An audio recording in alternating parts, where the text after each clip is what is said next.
దేశానికి జనాభాయే ఆస్తి, ప్రతి జంట ముగ్గురు పిల్లల్ని కనాలి అని నిన్న తిరుపతిలో ఆంధ్రప్రదేశ్ ముఖ్యమంత్రి చంద్రబాబు నాయుడు గారు వ్యాఖ్యానించడం జరిగింది.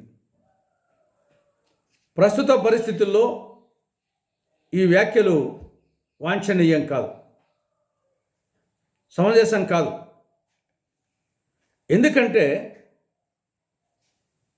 ప్రపంచ జనాభా 809 కోట్లు, ప్రపంచంలో ఉన్న దేశాలు 242. ఇందులో భారతదేశపు జనాభా 144 కోట్లు. అంటే నెంబర్ 1 ప్లేస్లో ఉన్నాం. ఇప్పుడే 809 కోట్లలో 144 కోట్లు మన భారతదేశంలో ఉన్నారు. చైనా దాటిపోయాం.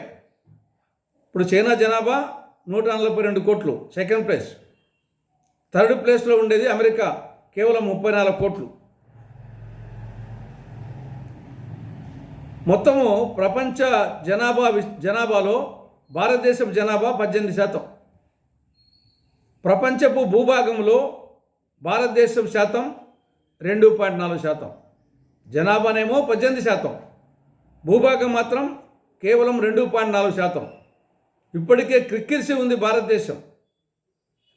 జనసాంద్రత తీసుకుంటే, అంటే చదరపు కిలోమీటర్కు ఎంతమంది జనం ఉన్నారు అవి తీసుకుంటే, ప్రపంచ స్థాయిలో చదరపు కిలోమీటర్కు 55 మంది. కానీ మన దేశంలో 488 మంది. చైనాలో 151, అమెరికాలో 38, రష్యాలో 9. కాబట్టి ఇప్పటికే ఉన్న వాళ్ళకే తినేదానికి తిండి, కట్టేదానికి బట్ట, ఉండేదానికి చోటు, త్రాగేదానికి నీరు ఇచ్చే పరిస్థితుల్లో లేవు. ఢిల్లీలో వాయు కాలుష్యం, నివసించడానికి యోగ్యం కాని పరిస్థితులకి ఆల్రెడీ ఢిల్లీ పోయింది. ఉన్న వాళ్ళకే ఉపాధి ఉద్యోగాలు చూపించలేక వాళ్ళు అసాంఘిక శక్తులుగా మారుతున్నారు. నిరుద్యోగం విలయతాండం చేస్తూ ఉంది దేశంలో. నిరక్షరాస్యుల శాతం ఎక్కువగా ఉంది, నిరుపేదల శాతం ఎక్కువగా ఉంది. దానికి తోడు ప్రతి దేశంలో, ప్రతి రాష్ట్రంలో లోకలు, నాన్ లోకల్ ఫీలింగ్ వచ్చింది. America, Canada, England, New Zealand, Australia ఈ దేశాల నుండి భారతీయులు అక్కడ స్థానికేతర అనే కాన్సెప్ట్ మీద అక్కడ ఉద్యోగాలు చేస్తూ తిరిగి ఇండియాకు రావాల్సిన పరిస్థితి వచ్చింది. మా ఉద్యోగాలు మాకే అంటున్నారు. అక్కడ ఆల్రెడీ పోయిన వాళ్ళకే ఆడ పరిస్థితులు బాలేవు. అదేవిధంగా దేశంలో వివిధ రాష్ట్రాల్లో ఇదే ఫీలింగ్ వస్తూ ఉంది. కాబట్టి వివిధ రాష్ట్రాల్లో, వివిధ దేశాల్లో ఉండే తెలుగు వాళ్ళు వచ్చేసి మళ్ళీ ఆంధ్రప్రదేశ్కు రావాల్సిన పరిస్థితి వస్తుంది. ఆఖరికి తెలంగాణ రాష్ట్రంలో ఉండే వాళ్ళు కూడా ఆంధ్రప్రదేశ్కు వచ్చే పరిస్థితి వస్తుంది. కాబట్టి ఈ పరిస్థితిలో ఉన్న వాళ్ళకే ఉద్యోగాలు చూపించలేని పరిస్థితి ఉంటే,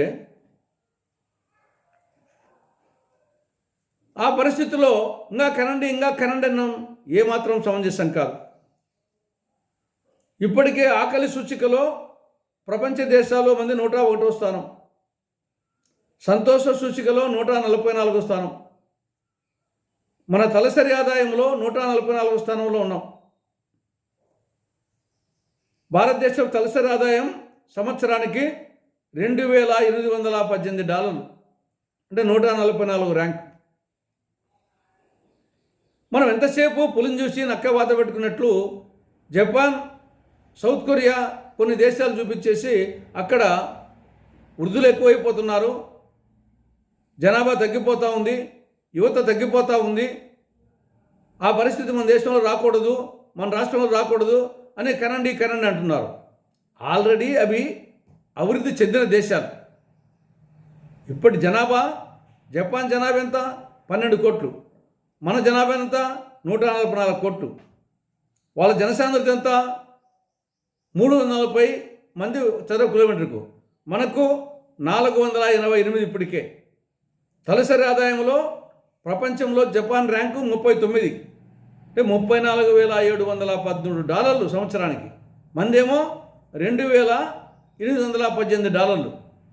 అంటే జపాన్ను పోల్చుకొని పులిని చూసి నక్కవాత పెట్టుకున్నట్టు ఇక్కడ జనాభా పెంచడం ఏమాత్రం సమంజసం కాదు. ఇప్పుడున్న పరిస్థితుల్లో ఇది ఏమాత్రం వాంఛనీయం కాదు. భవిష్యత్తులో అప్పుడు ఆలోచించవచ్చు, కానీ ఇప్పుడు ఇది అనర్థదాయకం. దీని గురించి చంద్రబాబు నాయుడు గారు కానీ ఆర్ఎస్ఎస్ నాయకులు కానీ పునరాలోచించాల్సిన అవసరం ఉంది అని కాంగ్రెస్ పార్టీ భావిస్తూ ఉంది.